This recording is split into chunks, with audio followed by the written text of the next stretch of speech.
শালা কি করতে আমার কুকুরের গায়ে হাত দিয়েছিস? তোর কুকুরও তোর মতোই যে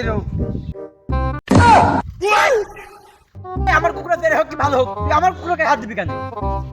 ধরতে পারিস নাকি? ধরতে পারলি তো এটাতে সবাই করে পিস পিস করে দিতাম। তোর কুকুরও তোর মতোই যে ধরতে পারিনি, ওই দিন ঠেলা মারিস। ভালো গুণ আমারও মুরগি কথা বলতে পারে না, তুই ওর কাছে টিকা দেখে কাজে নির্যাতন করেছিস, যাতে আমার সাথে বলতো এই বাস একখান তো নেওয়া লাগে। এই তোর মুরগি তুই স্কুলে পাঠাসনি, তোর মুরগি অশিক্ষিত, তোর তোর মুরগি একটা প্রতিবন্ধী ভাতা কার্ডে লাইন করে দিবানি। নেক্সট টাইম তোর পরিবার তুই যদি আমার সাথে অকর্মকাণ্ড যদি লিপ্ত থাকিস, এই বাস তোদের লিখা থাকি, এই বাসের আগায় তোরা মনে কর। হ্যাঁ, পাশের আগার ঝুল খেলাম। এই আমার পরিবার কোনতে আসছে? এই তোর এই ছাগল গরু মিলে পরিবার, তুই এমন কোনো কাণ্ড বাণ্ড করিস না যে আমার সাথে বাস তোদের নিয়ে লাগে।